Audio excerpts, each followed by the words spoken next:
We have people on staff as well. They call it the Apex Accelerator. It's basically a fancy way of saying government contracting. If you want to put your hat in the ring to be able to be awarded a contract from any of the government, local, federal, whatever it is, you have to have a few things in place, and those guys will help you do that. And then as this gentleman was talking in the back, we have somebody else it's called the Small Business Innovation Research, Small Business Technology Transfer. It's SBIR, STTR, super, lots of acronyms, super fun. But anyway, she is the one who can help, or might be, if you haven't talked with them yet, it might be a beneficial talk to talk about how, if you have a product in a certain spot where it sounds like his might be, and a government entity is like, hey, I think we might be able to use that at some given time whenever the product is fully developed or whatever it is, they will actually give you phases of research and development money, which can be huge. It's up to like $5 million. It can be pretty substantial. Anyway, that's a lot of what we have underneath the Small Business Development Center umbrella. Any questions before we jump headlong into business plans? Rick? Is the Wyoming Women's Business Center going to be a part of this? Do you know about that? I don't know if they're a part of this per se, the Wyoming Women's Business Center. Yeah, the Wyoming Women's Business Center. I don't think are they part of this? No. I do know that they're in Laramie, but it's probably the biggest thing that I have used the Wyoming Women's Business Center before, as far as another resource goes, as long as we're talking about resources, is they have a microloan program where you can loan anywhere from $500 to $50,000 for your business.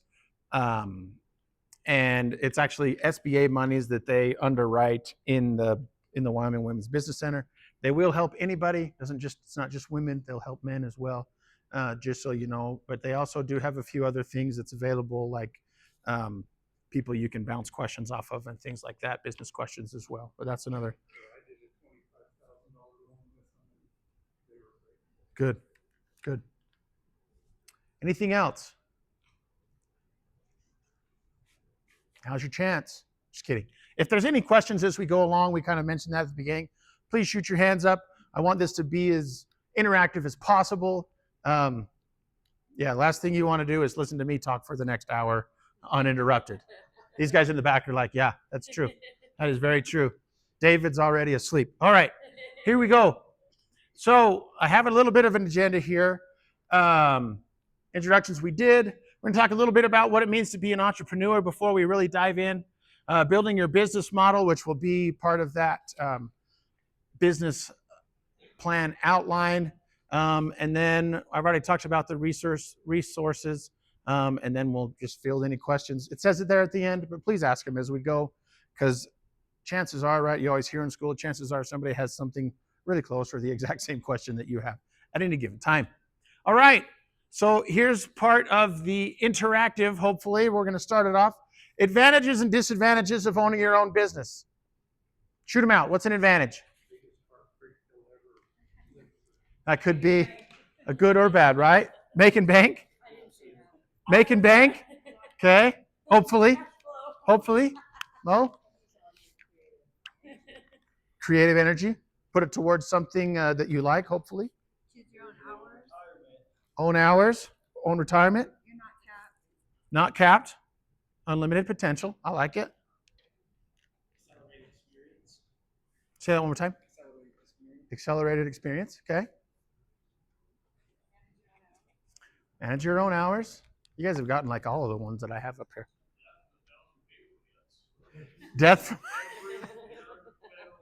Yep. Can be. Yeah. That would be somewhere in the middle. Like it'd be an advantage and a disadvantage, right? Make your own decisions. Direct customer contact. Some people really like that. Some people don't, and that's okay. Personal satisfaction, I think we said that. Wealth and job security, Sydney said that. Creativity, I had that one. Doing what you enjoy, hopefully, right? You go into business for what you want to do. right? If you do what you want to do, you'll never work a day in your life. Contributing to other successes. I like that. So with that, with the advantages, unfortunately, there's disadvantages, right? What are some of those? Jack of all trades. Accountability, jack of all trades, multiple hats, same diff, right? Say it again. Unknown. The unknown. You're right.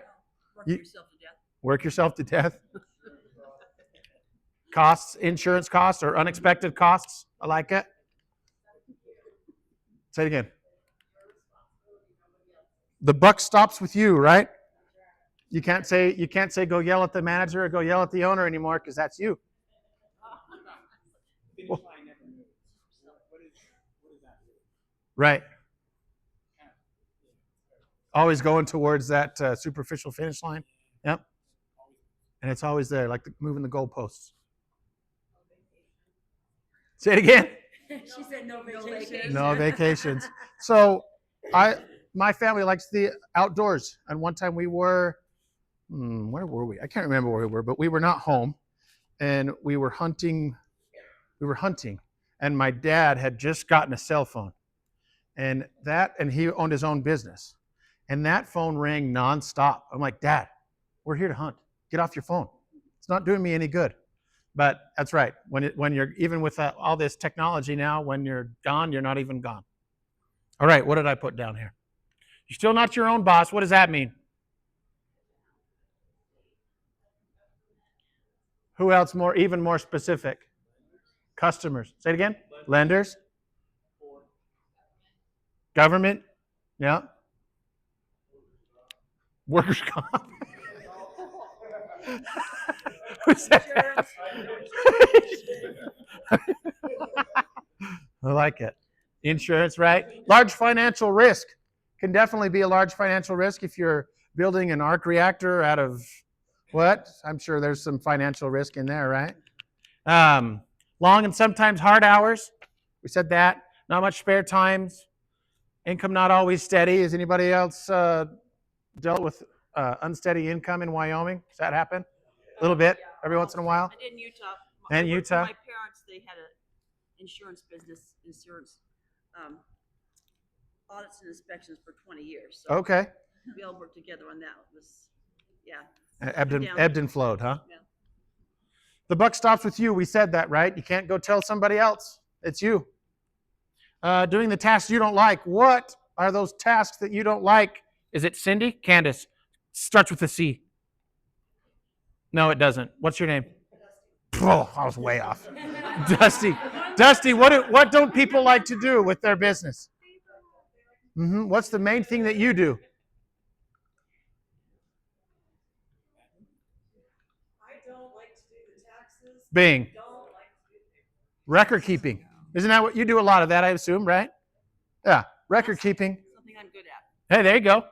But most people aren't weird like you and me because I love that stuff. Yeah. I love the numbers. I like math. I love QuickBooks. I love those record keeping things. And people are like, what is wrong with you? But most people don't like that. They don't like to keep track of that stuff. And lawsuits and regulations, we said that. Okay. So there's some good news in Wyoming, right? There's around 63,000 small businesses in Wyoming. Wyoming small businesses employ about 2/3 of the state's private workforce. And Wyoming small business employers make up about 96% of employers in the state. So firms with less than 100 employees make up the largest share of business employees, which makes sense. Now, this is one of my favorite questions, and if you've been here before, no cheating. Scott? No, Cindy was here. Rick maybe remembers this. How many employees? I wish I said when I got here, I was like, dang it, I need to get candy. I think of that every year. I'm going to throw it out. Next year is the candy year. How many employees can you have in your business and still be considered a small business? 500. Ooh, Isn't that crazy? yes, that's insane. You can have 499 employees and you're still considered a small business. No way. That's why that number is so high. That's crazy. Isn't that crazy? There she's bringing out the candy. There she goes. She can start hitting people in the head with Jolly Ranchers. So that's good. No chocolate, sorry. That's no chocolate. That's softer. Okay. Oh, here we go. What did I do here? I broke it. I thought it was plugged in. Oh, it's back. Just got to talk nice to it. Give it a Jolly Rancher. All right.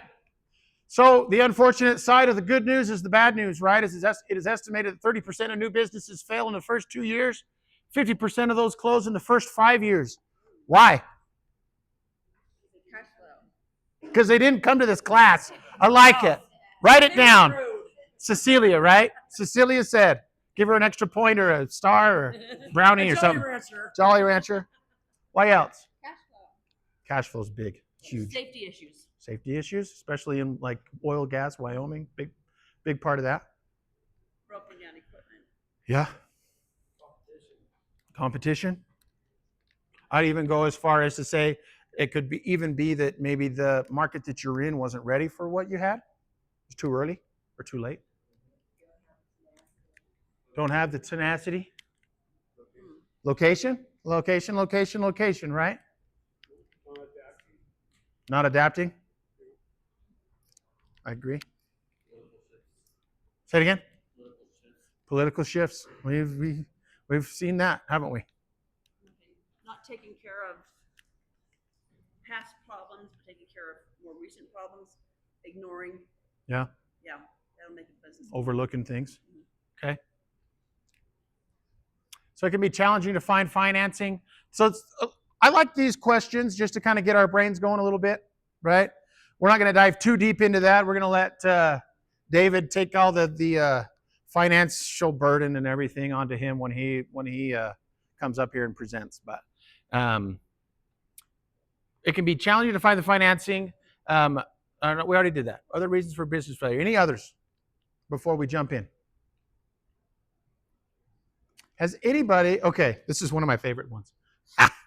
Got him. Yes, sir.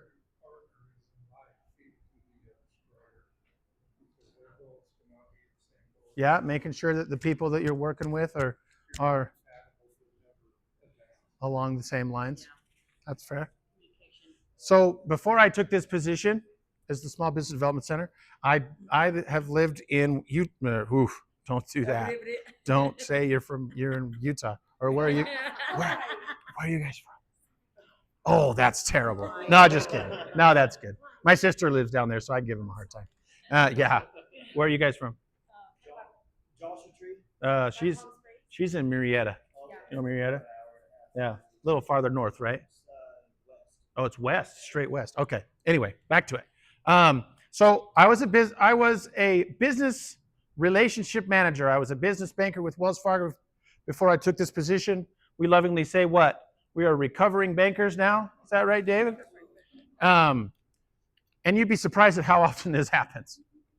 People come in and they're like, I have got an idea that's going to blow your socks off. And it's like 4 sentences. The whole business plan, right? It's like 4 sentences. Bernie's business plan fails to impress the loan officer. Sales stuff. That's what he was going for. Okay, real quick, we're going to go over the components of a business plan. So if you want to grab the big one out, or if somebody wants one, I believe we have extras back there. Tammy or Mika, if we get does everybody have one, or anybody that want one, we can pass it out to you. We're okay there. Okay. So we'll go a little bit deeper into these after the fact. We're going to build this business model and talk about some ideas and hopefully get our brains moving and thinking of the things that we can put into these different sections. But generally what you're going to have as far as the components of a business plan go is you have to kind of get through some, well, it's right there, first page as you open it. You'll have a cover page, right? It'll have your name, the business, what day you wrote it, all those types of things. And then you'll have a table of contents, which is this. And then the 5 big, wait a minute. Oh, it has a light on it. And then you'll have the 5 big sections. First section executive summary, right? Second section, business description. Third section, marketing plan, operations plan, and the financial plan, and then the appendix at the end. Now, as we're going through, and we're going to talk about it as we go through all of this, but those 5 different sections, we'll get little snippets of it all. And then as we go, if you have questions, please let me know. Okay? So, next, what we'll do is we're going to go over, well, do you have any questions? Has anybody ever written a business plan and loved it? Sydney liked it. Emmanuel. I was a boy. Huh? Manny. Okay, so it was an M. I did remember the M. Manny Martinez, right? Okay, good. All right, so we have a few in here who have written them. Were they awesome? Was it fun? Was it not fun? You okay with it? Writing it? Love it. Love it. Because it's like a dream. You get to put your ideas on paper. Okay, I like it. That's probably the most like enthusiastic response I've ever had to writing a business plan, and I love it. Manny, what'd you find? I second that, but with a little less enthusiasm. To me, it's like almost like a fiduciary obligation. Yeah. Especially if you're going to like a financial institution or sometimes they kind of require that. You're right. Okay. Yes, sir. That business plan's only as good as right now, because the last time I did, Brexit was a big thing over in Europe. Uh-huh. By the time you finish it, you got COVID. Brexit's got a picture, so it's only good for. Yeah. I agree that it's in my eyes anyways, it can be very much a living document to where you write it, but something could change. A section could change 2 months ago, or 2 months later, 3 months later, 4 months later. Uh-huh. Yeah. And one of my favorite things to do with the business plan is go back, especially if you put the financial side of things in there, you have the numbers. After you have actual numbers, to go back and compare the two and say, man, I was really close, or I was way over, or way under, or whatever it is.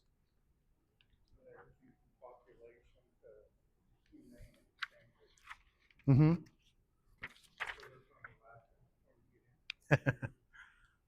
You're right. All right. So we're going to move to this one. Horizontal one here. So this is going to be our business model here, right? And we're going to build it as we go along. Now, hopefully, if you have your pens and this paper that's in front of you, it's going to start to say, okay, this is what this segment or this section of this business model is going over.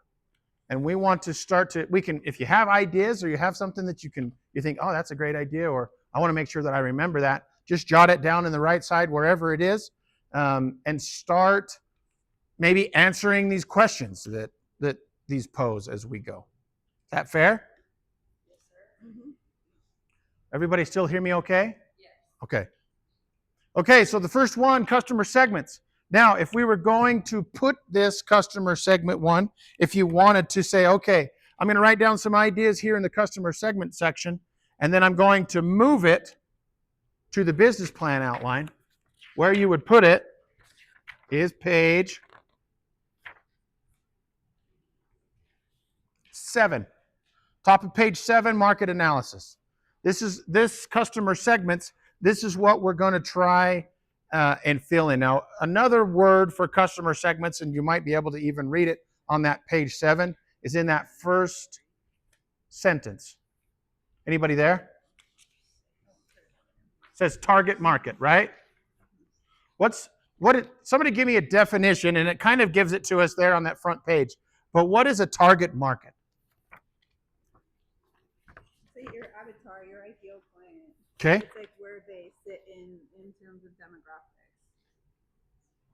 I didn't read it, sorry. No, you did great. Okay. I think she did really, really well. Anybody else? Why any other target market ideas?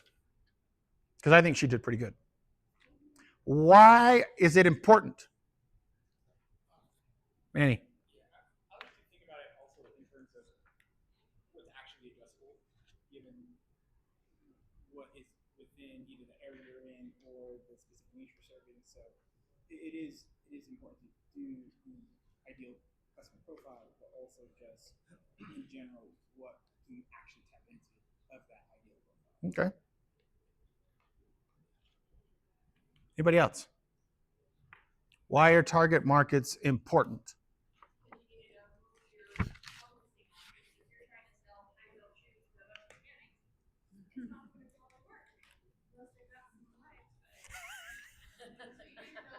That's the side job. Do you want to know the funniest thing? In Rock Springs, I don't know if any of you guys has paid much attention to what's in Rock Springs, but if you ever drive back around that backside and there's that gorilla with the cowboy hat, anybody know what I'm talking about? So right next to there is a building that is it's got two businesses in one building. It's a mechanic and a hair salon. It's in the same building. I was like, that's actually not a terrible idea. You know him. And nails, or hair and nails. See, you can get your car fixed, your hair done, and your nails did. That's awesome. Anyway, I thought I liked that. Anyway, so when you're looking at the target market on number 7, I agree with everything, right? You're wanting to figure out who you're going to hone in on. Now, another one of my favorite questions, if you've heard it already, no cheating. Coca-Cola. Anybody familiar with Coca-Cola? Everybody, right? Who is their target market? Us. Who's us? Consumer, yeah. Anybody who drinks soda? Say it again. Bars? Stores? Getting closer? It's kind of a trick question. It's a demographic. Mm-mm. Oh. She's like, children, really? Say it again. Okay, so this is how I think, in my mind, it really, really drives this target market home. It is 31 to 34-year-old females. That is Coca-Cola's target market. So they took it from everybody and bottlenecked it all the way down to 31 to 34-year-old females. Why? They have the buying power generally, right? Yes. So that makes sense. So we take it now, obviously, like if somebody wants to come and they're like, hey, I want to buy this Coca-Cola, they're going to be like, how old are you? And, what gender are you? They're not going to say that. They're going to sell it to anybody. But their biggest rate of return is figuring out 31 to 34-year-old females. Sir, Ben, from the back. I have an example for that. Hit it. I went to a convention last year. Mr. Wonderful from Shark Tank. was a speaker, and he owned interest in a bunch of wineries in Washington State. And he said COVID was fantastic for them because people started ordering online. And he said, we found out, we didn't know this pre-COVID and pre all the Google metrics and everything else. Their target market was women aged 38 to 50. And the target price was a $9 box of wine. So guess what they started doing? They started selling $9 boxes And just of stacking wine. it. It would ship right to the home. And he said we doubled our sales and we started marketing to that demographic. Specifically. Because we found out that's who was buying it. So even the big guys look for a target market and say, how do I improve my profits? And for him, that was one of the things. So knowing who is going to buy your product is very, very important. Agreed. Now, I have a question too before we move on to the next one. Can you have more than one target market? Yes. That makes sense, right?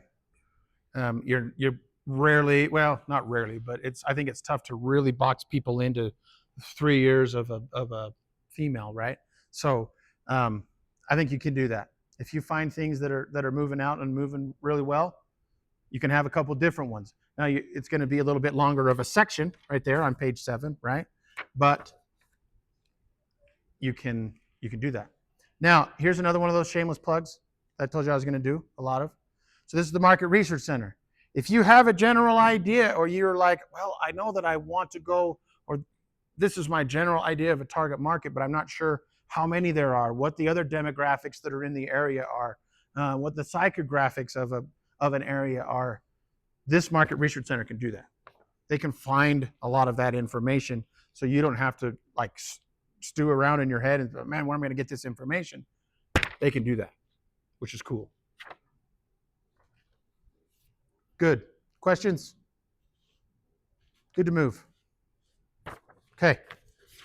Oh, here it is. Next one. Value proposition. What does that mean? What's a value proposition? How much is your product worth? Kind of. Value proposition. What's a value proposition? Sydney. It's the win for the client. So it's the outcome that's going to produce a favorable result for your customer and your client. Yes. I think Sydney should teach the class. I know. Yeah. You're right. The value proposition, and we read it, is the reason why customers turn to one company over another. It solves a customer problem or satisfies a customer need. So in the business plan, what we're looking at here for that would probably be, or something similar to the value proposition, is like your mission statement, right? And that's on page 4. At the bottom, it's the first one under the business. You want to start with a mission statement explaining the reason for being and guiding principles of the business. Why should people come to your business over the next one? Whether it be the same type of business or not. That's the value proposition. What problem are you solving, and how are you solving it? Right?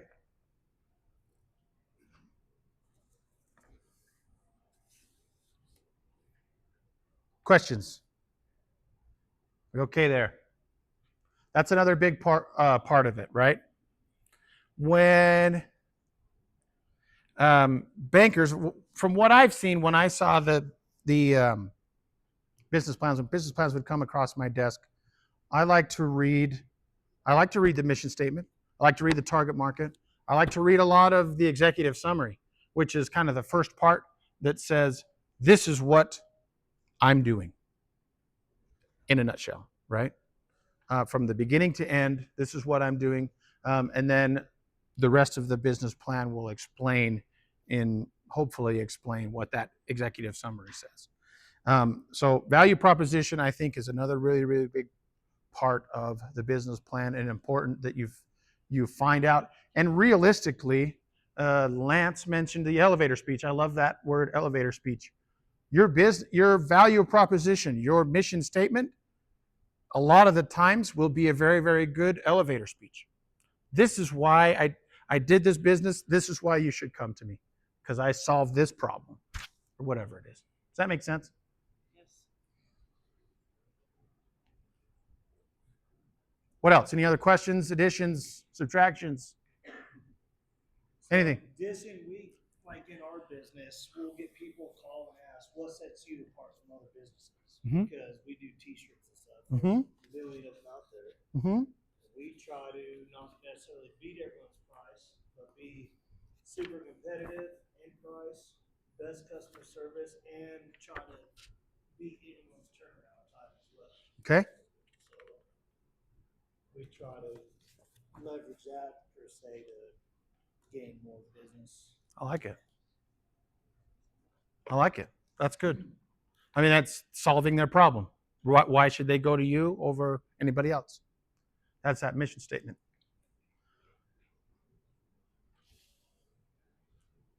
Anybody else? Questions? Doing it? We're rocking? Okay. Let's go to the next one. All right. Now we have channels. It could be a couple different things. You can see it right there, a little bit of what we're talking about. Communication, distribution, and sales channels comprise a company's interface with customers. How, nowadays, how are you going to interface with customers? What's one of the main ways people interface with customers right now? Bang, social media, right? What else did there used to be? Word of mouth. It's a good one. Smile and dial. Smile and dial. Say it again, Manny. Billboards, flyers, newspapers, print media. Raise your hand if you still use print media. Every once in a while? A lot? Would that be considered like business cards and such? I would say more like newspapers, magazines, those types of things. Not many. Isn't that funny? Now, does it mean that you shouldn't or can't put something in there as far as a channel? Not necessarily. What would it depend on? Say it again. You got to yell, Cecilia. Let them have it. Who's reading it? Reading it. What does that mean? Man, look at us go. Right? If you're, without being offensive, if you're trying to get to an older demographic, the print media might still work. Is that fair? Or is that terrible? No, It's likewise it's fine. with Netflix as well. It's likewise with them as well. So it's not just Right. an outer. There's younger audience with lower attention span that either do need something physical or need an ad.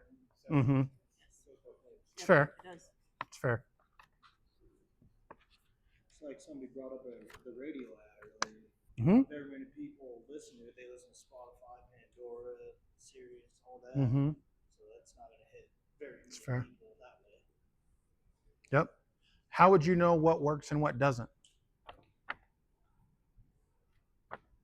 If you were trying to get channels and you're trying to interface with your customers, how do you know what would work and what won't? Mhm. I think it's a great way. I think it's a great way to do that.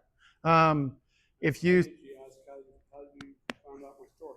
yeah, and then they say Facebook, and you're like, there's one for Facebook. Or I was at a Utah store and somebody down there told me I need to come up to Evanston and check out your store. there you go. Word of mouth, however you want to classify that one. It's good. Now, as far as the putting it into this business plan to where we can, it'd be on page 8 on the bottom is where it would start. It'd probably be a couple different ones, but it's the marketing strategies, right?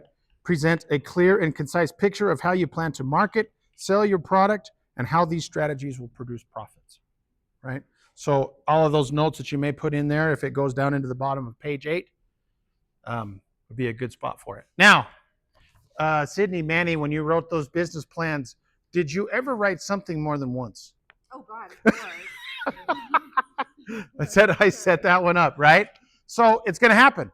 There's going to be places where you're like, I feel like I already said this, and the reality of it is you probably did. You probably did say that, and maybe in the exact same words, because that's just kind of the nature of a business plan. They're a little bit redundant, repetitive, and redundant, right? That's what happens.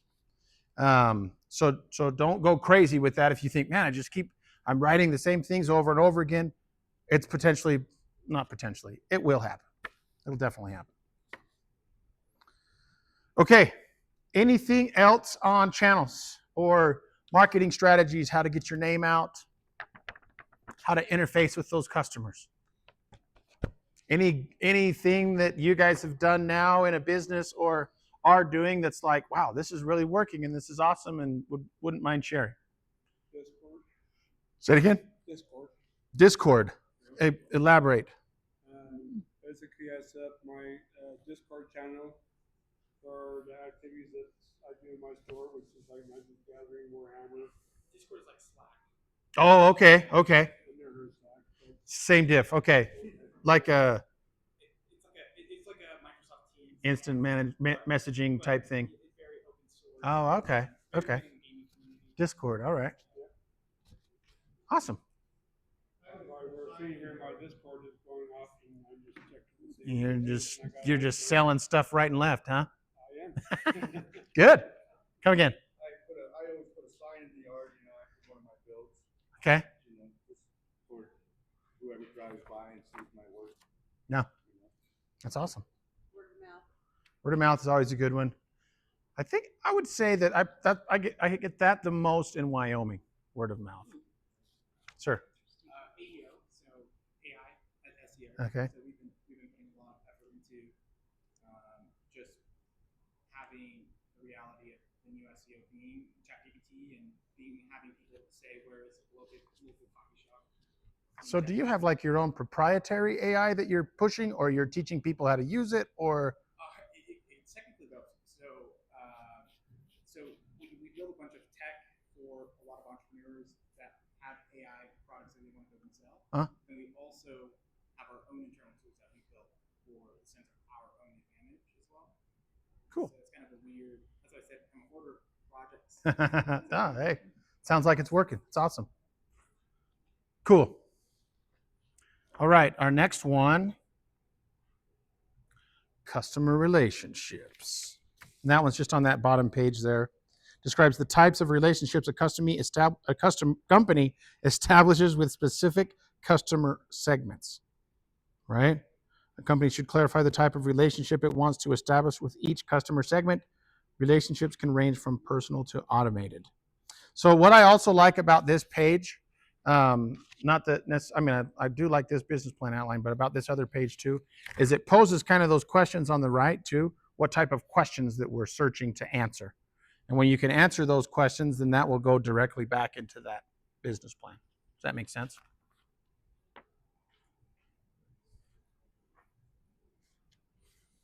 So it says customer relationships may be driven by the following motivations: customer acquisition or customer retention, right? Or upselling. Those are kind of the three main points when you go into any kind of corporate retail that they're telling you, like, hey, we got to retain, or we got to get customers, we got to retain them, we got to upsell them, right?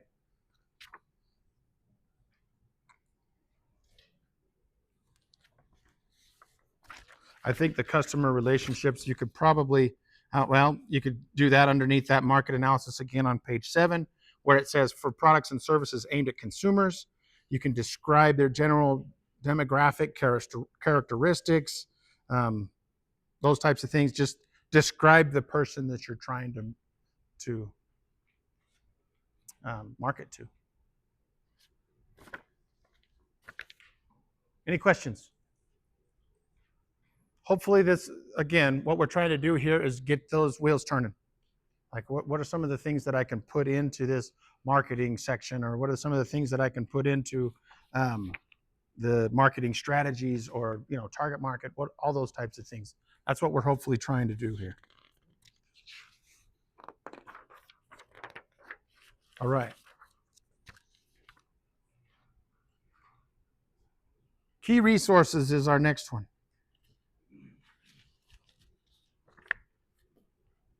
Key resources allow an enterprise to create and offer a value proposition, reach markets, maintain relationships with customer segments, and earn revenue. So it's starting to try and build everything back into what we've already talked about.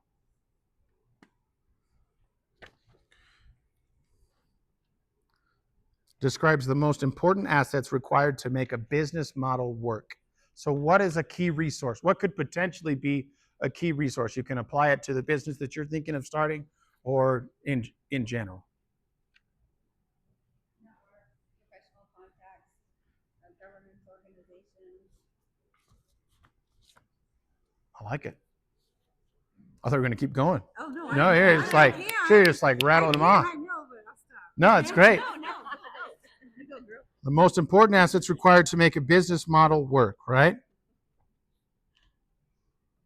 Now, I think that there's a couple different ways that you could look at this, right? Assets can be like IP, right? Like an intellectual property, or even just like the way that you do things. Kind of like, I think that's what you kind of said. But they could also be like what I would consider like a tangible asset. What's a tangible asset? Something you can touch, right? That makes you money, basically. That's what an asset is, right?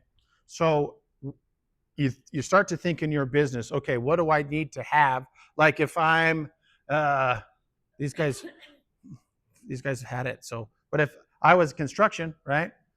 Like a key resource, or a key resource for them would be like trucks, excavator, those types of things, tools, those tangible assets that you need to be able to have to move forward. Trying to think which one. I don't know if that was materials and supplies, but probably underneath that marketing strategy again on 8, there's packaging, there's place and distribution, promotion, advertising, direct selling, all those types of things. You could start to fill those in as well with the idea of those key resources.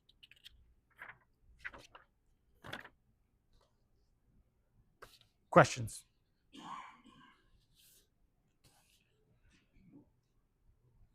Sounds like you can get financing against. Sometimes you can. Now, is it usually at a discounted rate? Is that fair? Like if it's a piece of equipment and they're like, I need to get a loan, I'm going to put that up for it. Usually you're not going to say, okay, well, this piece of equipment's worth $1,000. I'm going to loan you $1,000. Usually it's like, yeah, 65. Depends on how much David likes you, maybe 70. That's also true. The useful life left in the asset, all those types of things. You're right. All right. Key activities, kind of along the same lines as those key resources, describes the most important things a company must do to make its business model work. So what are some you can even think of in your own business, what are some key activities that generally need to be done or need to be done in your business to be able to keep that business progressing and moving forward? Pay your bills.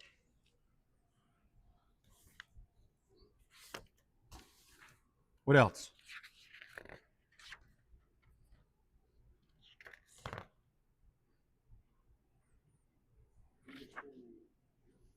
Did you say inventory? Mm-hmm. Keeping the equipment clean. I like it.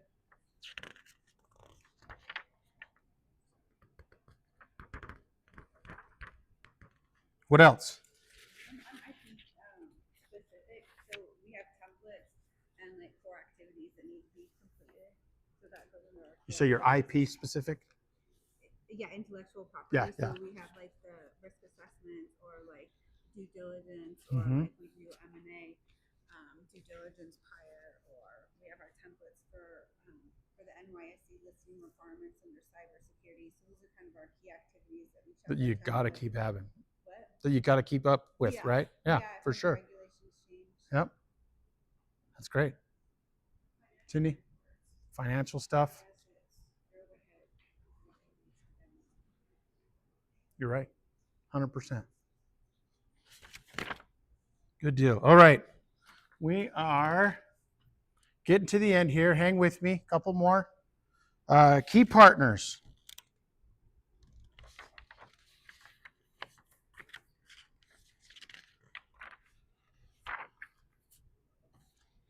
Key partnerships describes the network of suppliers and partners that make the business model work. Sydney. I could do mine. So our key partner, we work with like in Central New York Stock Exchange, Mm-hmm. and then we work with a lot of lawyers and CFOs in regards to the requirements. Okay.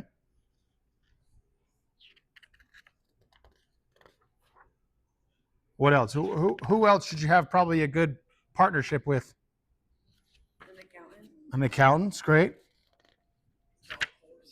The golf course, always. Your spouse, it's a good one.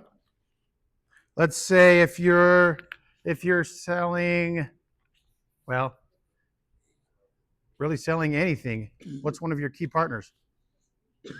Customers, vendors. That's what I was searching for. Vendors, right? Making sure that they're happy. As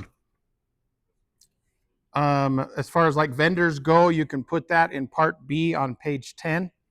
That talks about materials, supplies, what else you need, describe your suppliers, how you're going to, deal or have them as your partners, right? Because that can be, and I would also even put at the very beginning, again, to kind of double dip a little bit, it talks about, I got to find the exact one that it's called, the employees, the management, organization, management, personnel, and advisors, right? Those are probably pretty good people that you want to keep happy, right? As far as your partnerships go. How are we going to do that? That's what that's talking about. Who are they? How are we going to keep that relationship going?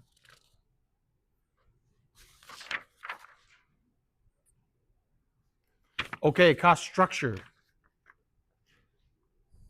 Now, these next two, cost structure and revenue stream, kind of work hand in hand, I think, so we can talk about them together if you'd like. Cost structure can be a couple different things. Lance alluded to it a little bit. I think of cost structure at two levels. How much is it going to cost me? And how much am I going to charge? How much is it going to cost my customers, right? How do we come up with that? I can run through mine. So I work from home. So essentially, like I have a phone, Wi-Fi. I pay for a laptop. I have to pay my Microsoft subscriptions, and that's pretty much what I have. And so how do you come up with what you're going to charge your customers? Oh, sure. So I go based on what the benefit is to the clients. So we have different multiple cost structures. So we do a retainer, so like a virtual CISO, a virtual Chief Information Security Officer, where they can call in and ask questions. We also have a model where we do a 3 to 5 day analysis, and it's basically to tell them where their gaps are if they're going to be listed on the New York Stock Exchange, so they don't have to have any pauses when they go public, so that they can meet all the compliance requirements. And then further plans that we offer are longer term in terms of if somebody needs to be ISO 27000 SOC 2 certified, we'll go ahead and do that on an annual basis for the annual certification. Nice. If you're new to an industry, how can you find how much you could charge potentially or should charge? Market research. Look at, I didn't even have to do it that time. He did it. Calling people, SPDC. That's right. Those guys. It's a good way to do it. You know, people are like, hey, I've got an idea. This is what I've got. I want to start this business, not sure how to see how much I should charge. Well, you know, pick up the phone, call somebody in Rock Springs, call somebody in Casper. Hey, what do you guys charge for an hour? $90. Okay. Then you know that's where I could be. Could be a little higher, a little lower, whatever it is. The Market Research Center can do that, right? Like I had a master plumber come into my office one time. It's like, I feel like I'm getting a lot of work. I'm not making or seeing the money that I think I should see. And we looked into that, did some Market Research Center, said, hey, how much should a master plumber be charging an hour? And they were way below it. I can't remember what total was, like $120 an hour or something like that. And they were like 70 or something like that. So, I mean, they were leaving a lot on the table. They were getting a lot of work because they're like, oh, heck yeah, I'm only paying $70 an hour. But anyway, so yeah, that can be a big part of it. Now, the revenue streams kind of hand in hand with that is, you know, how you're going to take the money, right? Big thing now, cards, generally, right? A lot of people take cards. A lot of people don't. I'm not going to say that it drives away clients, but sometimes it's like, oh man, I don't have any cash on me, so that you're going to be waiting, or hopefully they have a check or something like that on it.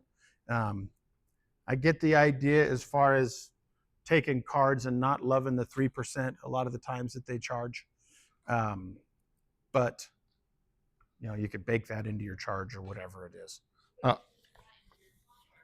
Yeah. Or you could just say, hey, you can pay with a card. In one of the businesses that I run, this is what I do. You can pay with a card, but if you do, it's like when you go to the the county or whatever, they're like, hey, we're gonna have to charge you more if it's not cash or whatever. And they're making money off of the 4%. They're only charged 3%. Now I don't know really, but a lot of the times it's 3%. And there's one particular business in town where I go there every couple of months, and they do Venmo, and then I find out the grocery stores don't do Venmo, so I put this money on my Venmo card and I can only use it at that business. But then it's not that they refuse, but for 19 years I've been using them and they cannot seem to get connected with a bank in town. Yeah. I have to have cash or I have to have a check. It's like, no, why can't I just use my debit card? Yeah. It is hard. I mean, it is hard when you can't accept a credit card, but sometimes the business doesn't allow it or whatever it is, but it is a little harder. I remember we were in Buffalo and we went to a barbecue restaurant and it was good. We all, we get our cards out. They're like, oh, sorry, we don't take cards. So everybody that was at the table had to get up, walk across the street to the ATM. It was raining, one of those sob stories. But anyway, that's what it was. Okay, so that was the end of it right there. That was our business model right there. So we usually start here with the customer segments, and then everything kind of works back into it, right? From the value proposition, everything works back into itself. Now, if we're looking just at this business plan outline, I believe, where did Rocco go? Is he asleep? Do we send them the electronic version of this as well? Or do you have it on the Jumpstart on the website? Okay, so if you like this electronically, which is, I think, a really good way to go about it, because you can just go in there, type whatever you want, delete. That's what I tell people to do when they come into my office. So if you'll get to page 4, right, starts with the cover page, table of contents, executive summary, you can see underneath each section, and the reason why I also like this outline, you can take the information that we started with on this to this business model and bring it into this outline. But what the outline also does is it just flat out tells us what it wants in there, right? The executive summary, written last but by far the most important part, is the executive summary. Here's some of the bullet points of the things that you can go over. Now, it's not an all-exhaustive list, but it's a really, really good start. This is what you can put in here. Because when those bankers and stuff are looking at it, they want to see, where are you? Where are you located? What's your business about? What are you selling? What are you asking for? A lot of the times that's what the bankers will look for first, either the executive summary or they'll go to that financial plan right in the back. Because they want to know, what are you asking for? How am I getting repaid? Basically. It poses questions all the way through here. You can see under history, vision and future plans, history for startups. Is your business a startup, acquisition, or expansion? Why did you decide to open, expand, or purchase this business? Answer those questions, formulate them into a paragraph. We're off and running to the next one, right? Industry trends, part C there on page 5. Oop, I need to fix that. What are the industry trends in your business? If you don't know, where can we go? Bang, right there, right? Market Research Center or ChatGPT. We can go there. We can go there as well.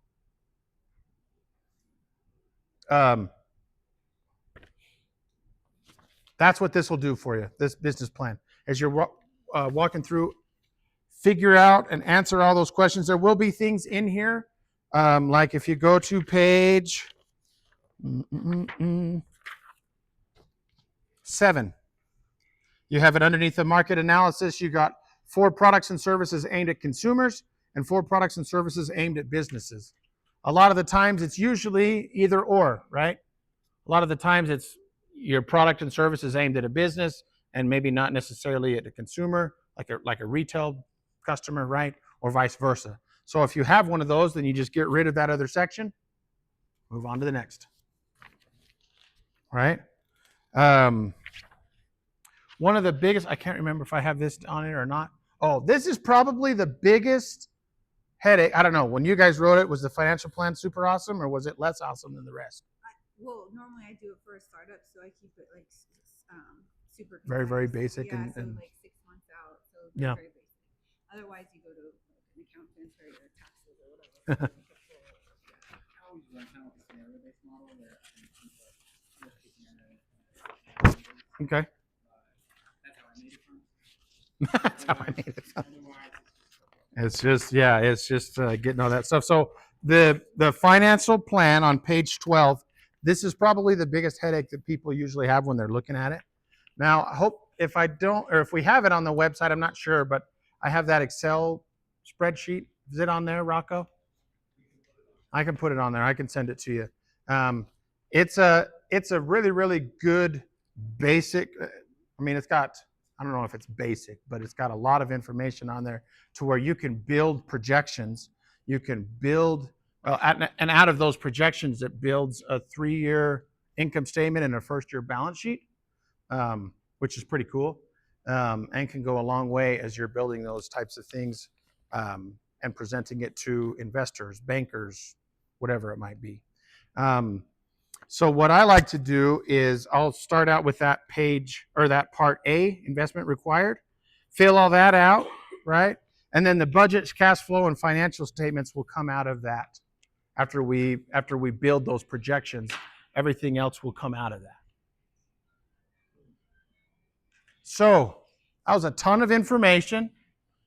How are we feeling? Any questions? Any? So I'll ask a basic question. For March 5th on the business plan submission, do you want to keep it concise, like this is around like 10 pages? Or is there like in this format, or is there more variety available? I mean, if you went and Googled business plan outline, you'll get like a billion of them, right? So I think to answer that question, and this is just me, I don't know if Rocco has a different answer or not, but to answer that question, I would just want to make sure that whichever format that it goes in, that your point is made. Okay, so it doesn't have to be in this template. Not necessarily, no. Yeah, it could be a pitch deck. Well, so that pitch deck will probably be so you'll have a business plan and a pitch deck. The pitch deck is what you'll present. The business plan is what you'll give to all of the.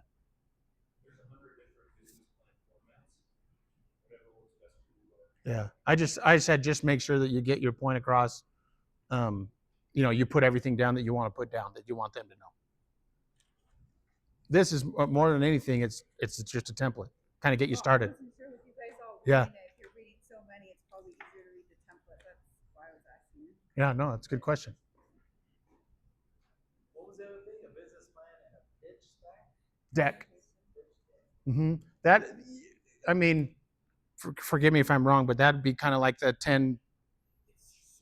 Yeah, super summarize, keep it to 10 slides or whatever. On your table 10, there's a QR code right here that links to a shared Google Drive. There's pitch deck outline in there, business plan outline, cash flow projections, all of that stuff. Oh, they got it all figured out. Been there, done that. It's good stuff. Good information. That's all I had. If there's any questions or anything, you can catch me after in the folders. You have my information, my name, my cell phone, email. Email me with any questions. Text that. That's a work cell. You can text it, whatever. I mean, everything that my job as far as the Small Business Development Center is to help you put your best foot forward. So anything we can do, anything I can do to help you do that, that's what I want to do. Legally. Anything I can legally do to help you do that, that's what I want to do. Thanks for coming.